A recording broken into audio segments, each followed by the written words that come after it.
Gospod Franc Bogovič, poslanec Slovenske ljudske stranke in Evropske ljudske stranke v Evropskem parlamentu, EPP Group, in podpredsednik Slovenske ljudske stranke, najprej dober dan želim. Lep dober dan, pozdravljeni.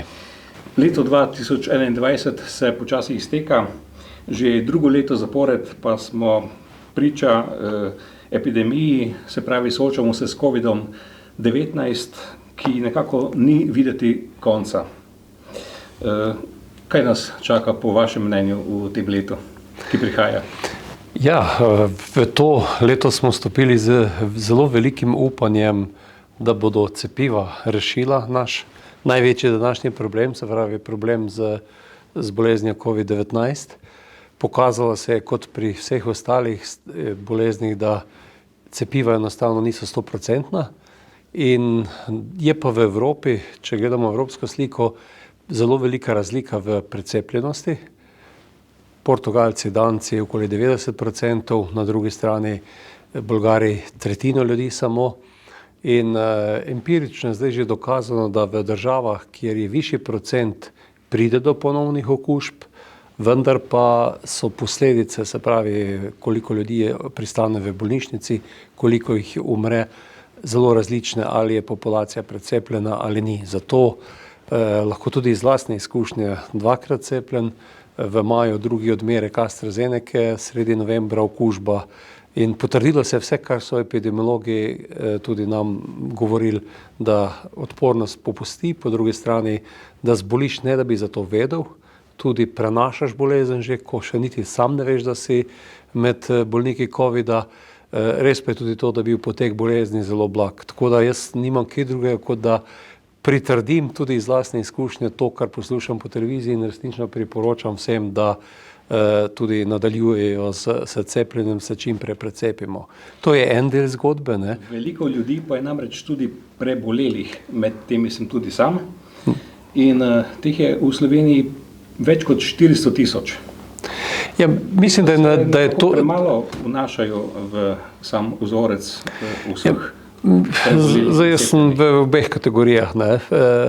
Prebolel, cepljen, zdaj ne vem, mislim, da podatek drži, da je približno 500 000, pa še tistih, ki niso ne eno, ne drugo, ne.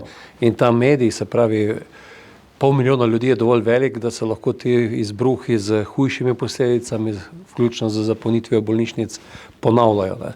Zdaj, lahko izpostavim še to, da je v Evropi zelo veliko bilo narejeno na področju tega načrta za okrevanje in odpornost, se pravi, kako pomagati po eni strani najprej ljudem, pa tudi gospodarstvu, da bo izhod iz te krize tudi v gospodarskem smislu čim bolj enostaven, hkrati vkomponirati te ukrepe tudi v krovno agendo zelene, digitalne, odporne Evropske unije.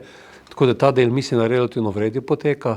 26 držav od 27 že ima odobren načrt za okrevanje, oziroma ga je že vložilo, 22 odobrenih, tudi prva sredstva so že po Evropi, in upam in verjamem, da je to tisti pozitivni del, ki bo pripomogel. Za leto, v katerega vstopam, pa upam, da čim prej nastanejo pogoji, da bomo lahko maske sneli, ne zato, ker kljubujemo kakšnim ukrepom, ampak zato, ker bodo okoliščine take, kajti mislim, da je ta naša zamaskiranost že kar dobro vplivala tudi na ljudi, na počutje družbe, veliko večja nestrpnost, in upam, da zmoremo tudi ta napor še preko te zime, da pa res potem COVID popusti in da se stvari normalizirajo, kajti je že vse skupaj zelo utrujajoče, kar vidimo iz številnih primerov. Upajmo, ja, da bo tako. Na zadnjem letošnjem zasedanju Evropskega parlamenta ste slišali veliko pohval za uspešno predsedovanje Slovenije svetu Evropske unije. Predsedovanje v bistvu letos, ob koncu leta Slovenija predaja Franciji. Smo po vašem mnenju nekako uspeli na tem področju Slovenijo prikazati v dobri luči? Ja, jaz sem zelo zadovoljen na nek način s potekom tega predsedovanja. Sam vedno vidim v 3 smereh veliko priložnost v predsedovanju. Prvič je to, kar se je odlično oddelalo, se pravi, da smo okrepili stalno predstavništvo v Bruslju, izpostavo naših ministrstev iz 60 na približno 230 ljudi, v sodelovanju z veliko večjo aktivnostjo na evropskih temah, tudi na ministrstvih in ob vodenju ministrov na teh tako imenovanih trialogih, na vseh posvetovanjih, se je ta del, tehnični del, zelo vredno oddelal. In tu mislim, da smo resnično dobili en kup pohval, tudi, ne vem, od predsednice Evropske komisije, tudi gospod Timmermans, ki se na začetku niti na vseh slikah ni želel pojaviti, je na koncu javno čestitev predsedniku vlade, celotni ekipi, ministerski in vsem, ki so na tem počeli. In tudi kolegi v Evropskem parlamentu, ki so sodelovali v trialogih, ki jih vodi, moderira Slovenija, največkrat ministri pristojni za posamezna področja, so izrekli celo vrsto pohval nad zelo organiziranim in strokovnim pristopom, ki ga je imela Slovenija. Drugo, kar mislim, da je tudi pomembno, je to, da smo lahko vsaj del aktivnosti speljali v tej tako imenovani fizični obliki. Tudi sam sem organiziral konferenco na gradu Reichenburg skupaj s kmetijskim ministrom, ki je sodila v sklop teh dogodkov, predsedovanja in, ne vem, 150-200 ljudi je. Zelo dobro obiskana. Zelo dobro obiskana, strokovna, številni ljudje iz politike, gospodarstva in vsakdo, ki pride v Slovenijo na nek način iz tujine, postane mali ambasador naše lepe države in v bistvu dobi to realno sliko, ki je včasih v tujini kar malce izkrivljena. Kmetijstvo ima poleg osnovne kmetijske dejavnosti od 90-ih let program razvoja podeželja. Doslej je predstavljalo nekih 15-20% direktno program razvoja podeželja. V osnovnih ukrepih je zelo veliko narejenega za kmetijstvo, za ohranjanje krajine in podobno. Zdaj prihaja notri približno tretjina kmetijski denar, tretjina okoljskih ukrepov, ki bodo nekaj povezane s kmetijstvom, nekaj pa tudi z biodiverziteto in podobno.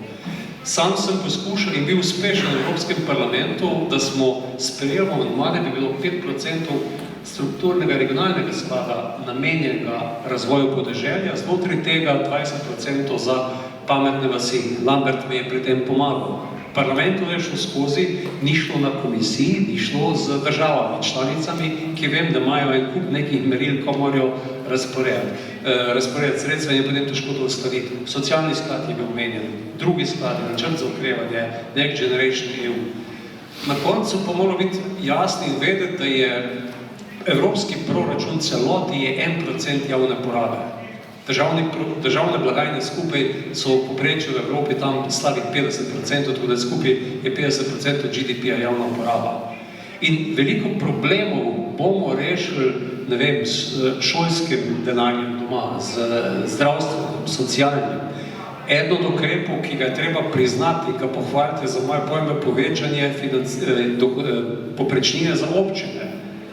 Slovencev nas je 2 milijona, če povečaš povprečnino za 10 evrov, je to 20 milijonov, če je za 50 evrov 100 milijonov več denarja občinam, ki zelo dobro porabijo ta denar tudi pri razvoju okolja.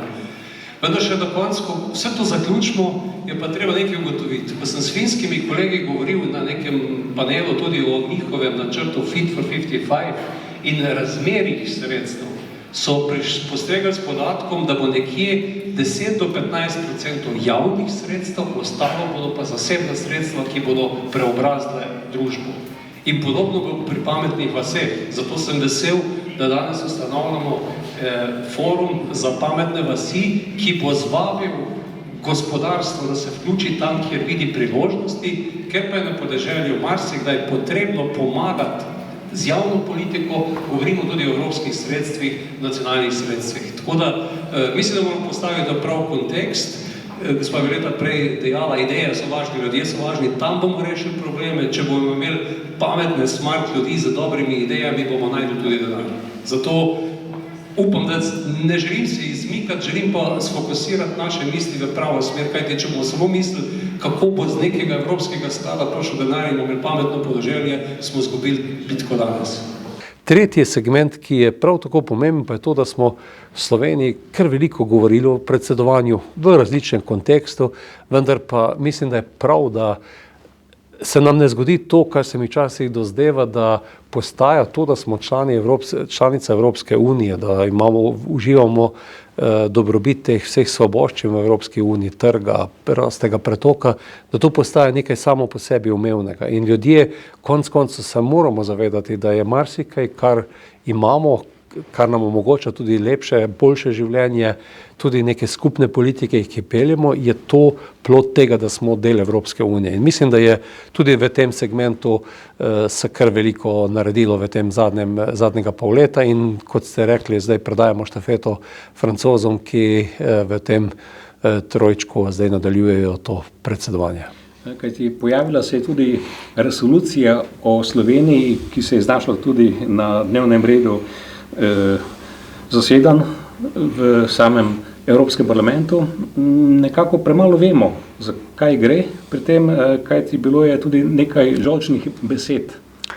Ja, gledajte, to resolucijo. Ja, zdaj, tako kot imamo v Sloveniji o marsikateri stvari različna mnenja, smo tudi evropski poslanci pri tej resoluciji, tisti, ki zastopamo Slovenijo, zelo razdeljeni.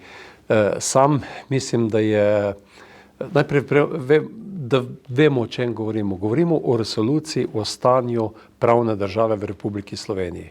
Evropska komisija vsako leto pripravi letno poročilo, 200 že za nami, ki objektivno prikažeta na osnovi pregleda, pogovorov z najrazličnimi in dobimo sliko za vseh 27 držav. Potem pride pa potreba po teh resolucijah, ne vem, na Malti je bila in pa na Slovaškem sta bila ubita novinarka in novinar, resolucija na Češkem je bila na osnovi zelo jasnih indicov o korupciji oziroma o tem, kako prvi minister, se pravi predsednik vlade Češke, je hkrati največji prejemnik evropskih sredstev in cela vrsta malverzacij v ozadju. In zato so te resolucije tudi o evropskih državah se pojavljajo, vendar z nekimi zelo jasnimi znaki kršitve stanja pravne države. V resoluciji, ki je na koncu tudi tekst, če ga podrobno prebereš, je prvi točki izražena zaskrbljenost nad razklanostjo, nad govorico, kulturo političnega dialoga v Sloveniji, s čimer se tudi sam strinjam, da smo res na nekem podnu in da moramo nekaj tu storiti, da to še vedno ni stvar kršitve nekega zakona ali vladavine prava, to je stvar kulture dialoga in veliko pove o tistih, ki so vključeni v ta dialog. Od tam naprej se omenja STA, se omenja tudi tožilci, zadeve, ki se bi lahko že bistveno prej rešile, ampak zdaj, ko je prišla resolucija na dnevni red, je bila tudi ta stvar že za nami. In zato je na koncu, po mojem prepričanju, pa še kar številnih kolegov, bilo govora o politični resoluciji o Janezu Janši. In ni potrebe, da mi obsodimo na nek način državo, zato ker pač nekdo bije domač političen boj. Ni bilo dovolj samo podpora, ne vem, protestom na ljubljanskih ulicah, nasprotovanje vsakemu predlogu, ki ga vlada predlagala, je tretja fronta se odprla še v Evropskem parlamentu. In zato sem bom rekel, da sem se počutil zelo slabo, ko smo imeli obravnavo in glasovanje, predvsem glasovanje o teh resolucijah, kajti če samo gledamo, da smo v tistem paketu teh resolucij glasovali o stanju v Rusiji, povezano z zelo zakomplicirano situacijo, o Srbiji, kjer je bilo govora o pogojih dela za te tujce, ki pridejo v Rusijo, predvsem v Kitajce in pa ostale. Potem pa so bile še resolucije o Kubi in Nikaragvi in na koncu še Slovenija. Slovenija ne sodi v ta krog teh držav glede stanja pravne države in sam sem mnenja, da to, kar se je želeli storiti tam, se bo treba kar doma pogovoriti. Ljudje pa bodo presodili o tem v aprilu naslednjem letu in je posebno nepotrebno in tudi na nek način je to iz zloraba ali pa Evropskega parlamenta za te resolucije. Francoski kolega Arnaud Danjean, ki je bil v Ljubljani takrat, ko se je 91. leta dvignila prvič slovenska zastava, bil je tudi na 30-letnici, smo bili skupaj, ko je in zelo dober poznavalec Balkana, tega naših področij je bil absolutno proti politični resoluciji, tudi sam je tako dejal in rekel, če bomo šli po tej poti, potem bo Evropski parlament na vsakem zasedanju obravnaval resolucije političnih opozicij iz posameznih držav in po njegovem, meni ostane, začnem pisati resolucijo proti Macronu, ker bodo naslednje leto tudi volitve v Franciji in tudi pri nas je, ko se se je marsikaj dogajalo tudi v času COVID-a, rumenih jopičev, kar bi mirno lahko napisal v eno takšno politično resolucijo, kot je bila resolucija v Sloveniji. V Evropskem parlamentu in v Evropski uniji sploh so v minulem času odmevale tudi kritike na osnutek smernic Evropske komisije glede vključujočega govora, pri čemer se naj ne bi niti več omenjalo božiča, človeku pa ne bi več rekli človek, ki je moškega spola, ampak človeštvo. Tale osnutek je sicer bil po kritikah umaknjen, vendar kako lahko nastanejo taki predlogi, ki so, smelo rekli, čudni. Tudi mene čudi, kako je komisarka Dalijeva iz Malte, socialistka, pripravila ta predlog, ki je bil v obliki dokumenta, ki bi naj šel na obravnavo na kolegi Evropske komisije, vendar se je, bom rekel, zelo upravičeno vsul plaz kritik na ta dokument zunaj komisije, pa tudi znotraj komisije in je bil na koncu tudi umaknjen. V Evropski ljudski stranki pa smo bili enostavno mnenja, da je potrebno o tem spregovoriti, kajti ti poizkusi, s katerim na nek način izkrivljamo, če hočete, ne vem, naše korenine Evrope, krščanske korenine, judovske, grške korenine, to je to, iz česa je pravzaprav Evropska unija nastala. In ena komisarka, ki ima pač različne poglede na ta svet, ni treba, da je povsem neprimerno, da je tista, ki bo sedaj pisala neke protokole, kako si bomo voščili praznike, da ne bo več voščilo vesel Božič, ampak veseli prazniki in podobno. Pa tudi cela druga vrsta drugih ideologij je vključenih v to noter. Vprašanje vrednot. Tako je, vprašanje vrednot in zanimivo. Absolutno, po državah, tudi po političnih skupinah in pomenljivo je bilo tudi to, da na ta zagovor v Evropski parlament ni prišla komisarka Dalijeva, ampak je prišel komisar Šinas iz Grčije, ki je pa zadolžen za evropske vrednote. In ob zaključku, ko se je tudi naposlušal kar precej kritik na račun dokumenta Evropske komisije, je zaključil na takšen način, da nam je zaželel vesele božične praznike. Mislim, da je s tem povedal vse. Lepo. No, pred kratkim ste evropski poslanci sprejeli tudi reformo skupne kmetijske politike od leta 2023 do 2027, za katero ima veliko zaslug tudi vaša politična skupina Evropske ljudske stranke EPP Group. Kakšni pa so odzivi po vašem mnenju tako v Sloveniji kot tudi pri evropskih kmetih? Kmetijska politika je tista, ki je skupna evropska že vse od 60 let, ko je bilo treba najprej prehraniti lačno Evropo.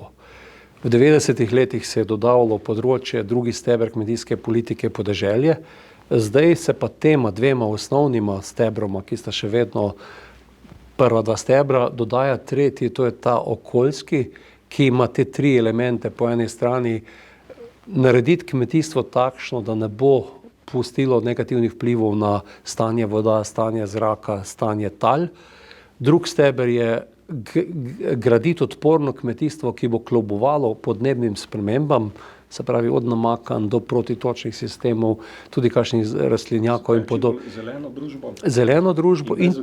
Tako je. In tretji del je tudi dobrobit živali. In to je zdaj vključeno v to strategijo od vil do vilic, v skupno kmetijsko politiko in na teh stebrih je zdaj bistvo vzpostavljeno. Zdaj izzivi so različni po različnih državah, zato je v redu, da je prvič tudi za kmetijsko politiko potrebno izdelati strateški načrt kmetijstva za posamezno državo, ki sledi te okvire, tudi neke parametre, ki so določeni v skupni kmetijski politiki, vendar pa naslavlja vsaka država svoje izzive. Ne vem, v Sloveniji je zagotovo zelo velika pozornost posvečena tudi ohranjanju malih kmetij, to je tudi v skupni kmetijski politiki, da lahko za prve hektarje do povprečja daš povečano to komunalno subvencijo, da se bolje razumemo, po hektarju, ker je cilj, da te male kmetije, ki nimajo toliko možnosti predelave in imeti splen iz samega prodaje, dobijo nekaj večjo podporo v osnovi že po hektarju. Se pravi, ohranjanje malih kmetij,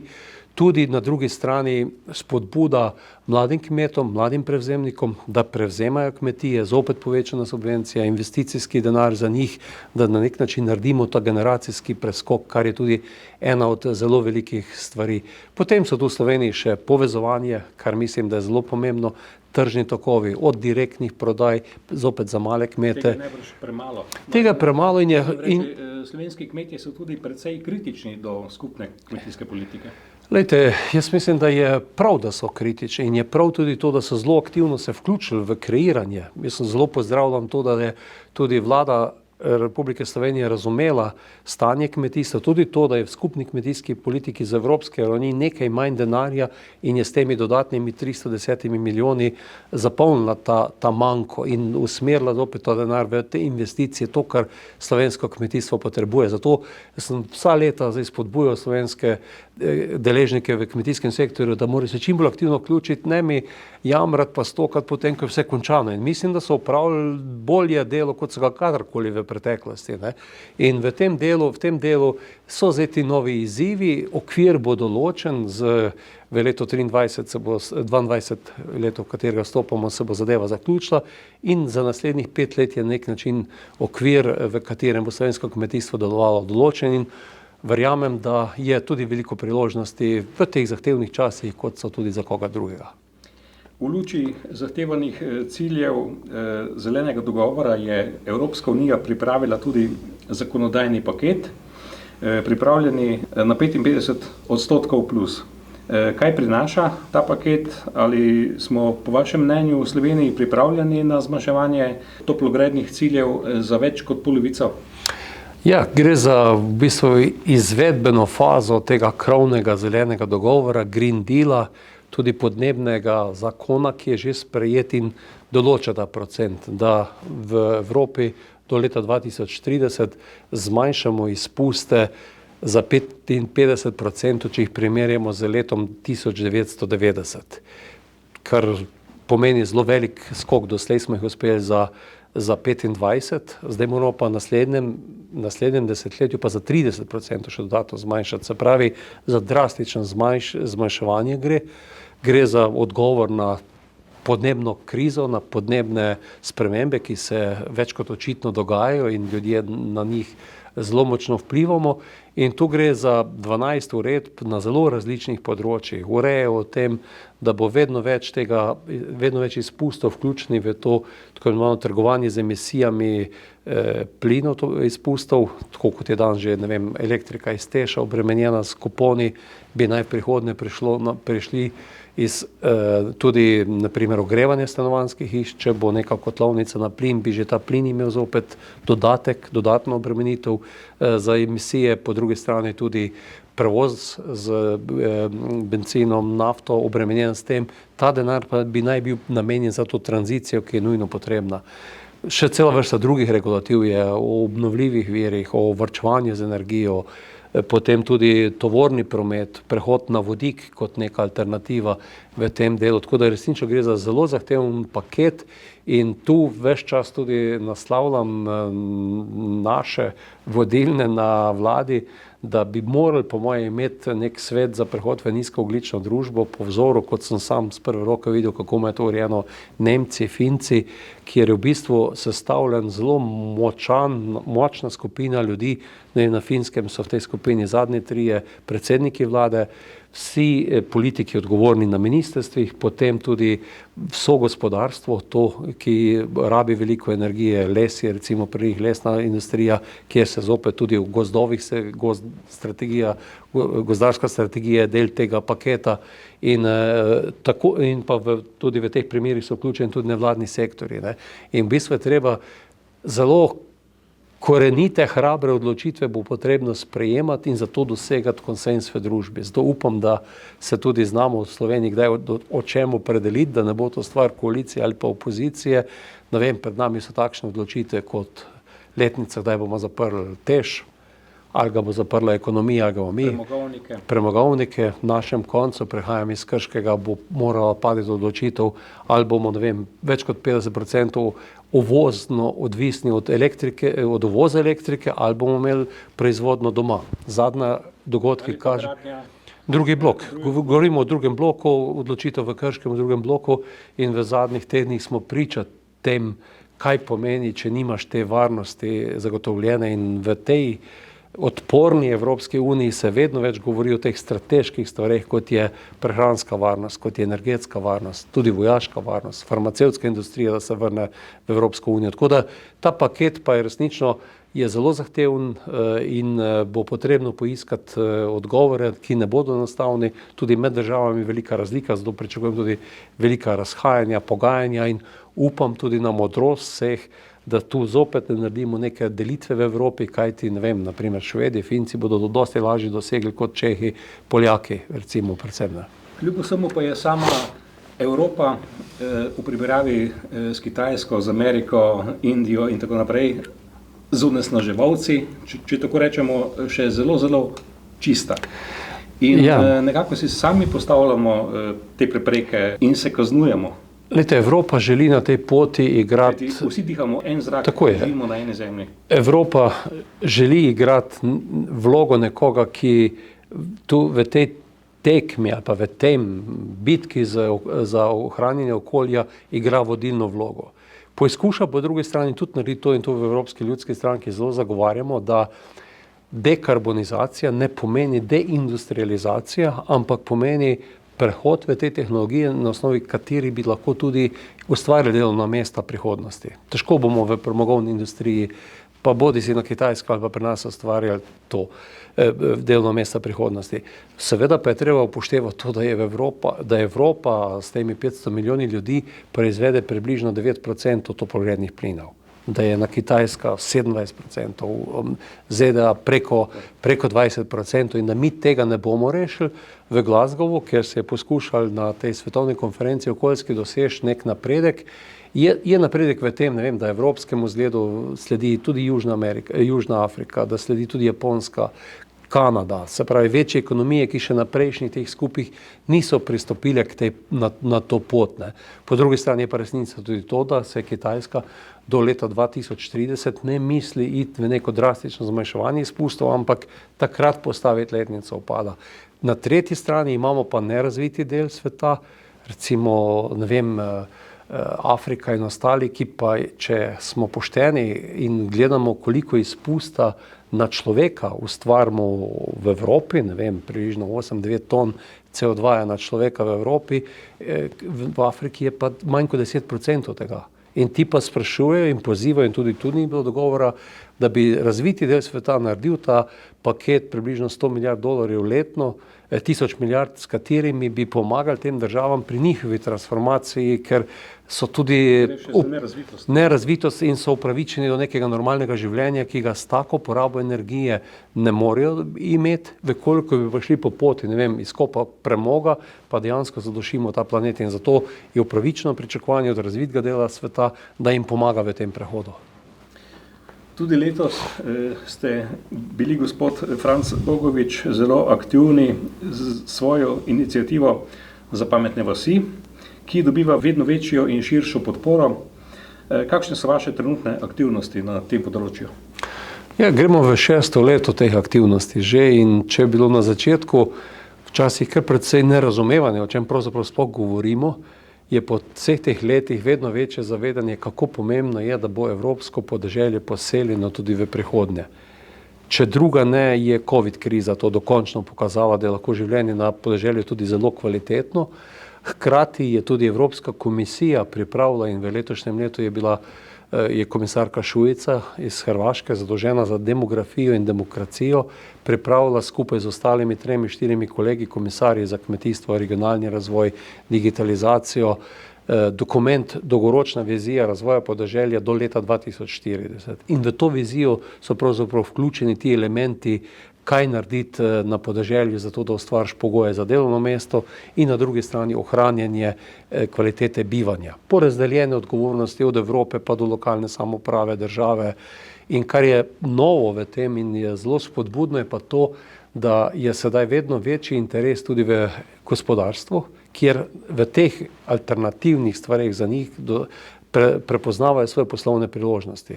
Ne vem, na 2 konferenci odmevni sem organiziral 1. oktobra nagrado Reichenburg kot del predsedovanja svetu EU.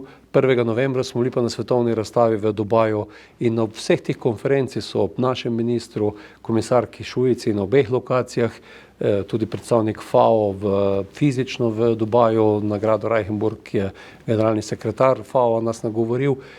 Zraven je bil pa močan del tudi gospodarstva. Prvi človek Huaweia, ki mnogo naredijo na povezljivosti in dostopu do širokopasovnih povezav z nami v Reichenburgu in na Dubaju. Toyota o mobilnosti na podeželju razmišlja. Po drugi strani dva nemška giganta, Bosch, BASF, sta ustanovila svoje podjetje, direktorica tega podjetja skupnega na gradu Reichenburg, kjer je nam predstavila njihova razmišljanja, kaj želijo na podeželju, na področju preciznega kmetijstva in ostalih stvari storiti.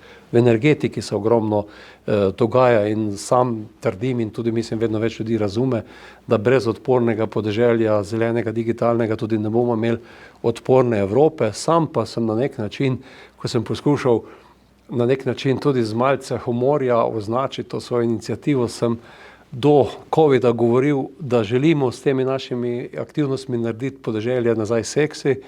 Danes pa rečem, da želimo in smo na dobri poti, da pokažemo, da je življenje na podeželju lahko privilegij. In mnogi to priznavajo, sam sem prvi med njimi in se nikoli ne bi iz moje Koprivnice preselil bodisi v Bruselj, bodisi v Ljubljano. In mislim, da smo na dobri poti, da vedno več ljudi to razume, posledično pa so potem tudi podpore v ukrepih vlad, kajti kolikor nič ne naredimo, se bo zgodil normalni proces centralizacije.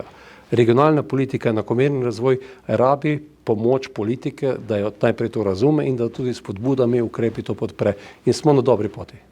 Dejansko smo že v prejšnjem intervjuju spoznali, da živite v čudovitih, idiličnih krajih. No, ste pa tudi človek povezovanja in sodelovanja. V Slovenski ljudski stranki podpirate gibanje Povežimo Slovenijo, katerega del ste in ki se oblikuje z namenom, da bi nastopili na prihodnjih spomladanskih državnozborskih volitvah. Kaj je bistvo, po vašem mnenju, tega gibanja? Ja, prihajam iz kmečke družine, mi smo bili 4 bratje in od malega so nas naučili, da se moramo razumeti in če bomo skupaj delali, skupaj držali, bomo tudi uspešni in en drugemu pomagali. Podobno logiko sem prepeljal v vodenje občine Krško, kjer sem bil 13 let brez koalicije. Tudi moj naslednik danes, župan v Krškem brez koalicije, tudi župan Krškega je še danes brez koalicije. In jo vodimo v dobro ljudi projektno. In Slovensko ljudsko stranko sem se včlanil 88. leta, ko sem podobno logiko razumel v besedah gospoda Ivana Omana.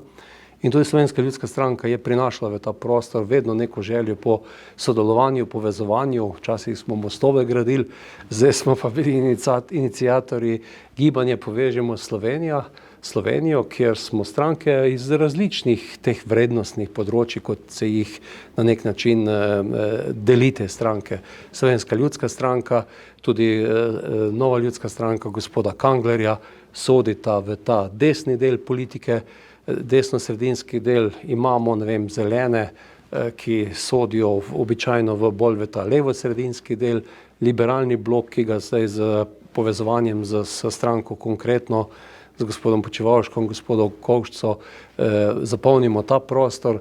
Veseli me tudi to, da je cela vrsta zelo uspešnih županov, ki so na podoben način povezani, vodili svoje občine, vidi izziv v tem gibanju in sam sem velik optimist, da lahko to gibanje resnično je uspešno na volitvah, uspešno pa zaradi tega, ker sem tudi sam trdno prepričan, da je te grobe politike, ki je na nek način naredila veliko ločnico in prepad na tej politični sredini, da imajo ljudje počasi tega dovolj. Tako da ta glas razuma in povezovanja je zame tudi porok za nek uspeh. Konec koncev, če gledamo ta krizna leta v Evropski uniji, so zelo uspešno prebrodili, ne vem, v Avstriji, Nemčiji, za katere je bilo ves čas značilno, da so imeli koalicije, ki so presegale politično delitev na leve, desne, ampak so znali na politični sredini dogovoriti, kaj je potrebno odgovoriti. In pred nami je, kot sva že govorila, zelo veliko ključnih odločitev ki bodo vplivali na to, kako bomo živeli čez nekaj let, in upam, da jih bomo lahko z nekim večjim konsenzom, z večjim sodelovanjem povezani dosegli po volitvah, kajti sam na nek način sem včasih kar žalosten, ko spremljam to razprtijo v državnem zboru, kjer na koncu ne vidim drugega kot to, da je nekdo poklican, da poskuša predlagati neke ukrepe, lahko bolj pravilne, manj pravilne. Na drugi strani je pa enostavna logika, kaj predlaga vlada, to opozicija ruši, in s tem ne prideš daleč. Premalo kmečke logike. Tako je. In pa tudi izkušenj z reševanjem realnih problemov, kajti ko prideš enkrat do realnega problema, ko se oddališ od tega, da en drugemu dopoveduješ, kdo je bolj pameten, kdo ima bolj prav, ko bo potrebno rešiti energetsko oskrbo v Sloveniji, bo potrebno kar najti dogovor levih, desnih, srednjih, zgornjih, spodnjih, in tudi pri covidu bi bilo super, če bi našli, kaj je skupno, in skupaj nagovorili ljudi tudi v neki prizadevanji, bi mogoče tudi potek bolezni bil za Slovenke in Slovence manj boleč, kot je bil sedaj. No, pred nami so božično-novoletni prazniki. Kakšno upanje polagate v prihajajoče leto in s kakšnimi željami stopate van? Ja, resnično imamo Slovenci to srečo, da ob sporočilu božične noči, ki je sporočilo globalno in ga sporočilo, družine, sporočilo tudi ponižnosti in na drugi strani upanja, združimo z praznikom samostojnosti in enotnosti. In če ta sporočila vgradimo v naše početje, v naše delo v naslednjem letu, bomo bolj povezani, kot sva prej govorila, in bomo tudi uspešnejši. To mi je nek način zelo velika želja, da bi resnično slišali ta sporočila, po drugi strani pa, da se končno znebimo teh spon covida, kajti mislim, da je vedno težje v družbi prenašati to bolezen, ne samo zdravstvenega vidika, ampak tudi zaradi stanja duha. Ljudje se ne prepoznamo z maskami. Mi smo narejeni tako, da moramo videti obraz, da se znamo poveseliti, da znamo stopiti skupaj. Konec koncev otroci se učijo izgovora, besed, govorice, z mimike obraza, ne samo, da te pogleda v oči. In mislim, da so te maske tako ali tako že zelo obremenjujoče, in upam res, da bodo nastale razmere, da se lahko tudi več podružimo in da bo to vplivalo na nek način na naše počutje, zdravje. Zato da želim vsem zdravo, uspešno v leto, v katerega vstopamo, in čim več razumevanja v družbi, kajti zelo jo bomo potrebovali. Pred nami so kar precej komplicirani časi in bo potrebno znati poiskati skupne rešitve. Hvala lepa za vaše misli, vse najboljše in vse dobro v tem letu še in seveda v prihodnjem letu, in tudi veliko zagona in upanja za naprej. Hvala tudi vam in še veliko odličnih oddaj, kot jih je bilo v letošnjem letu. Hvala. Prosim.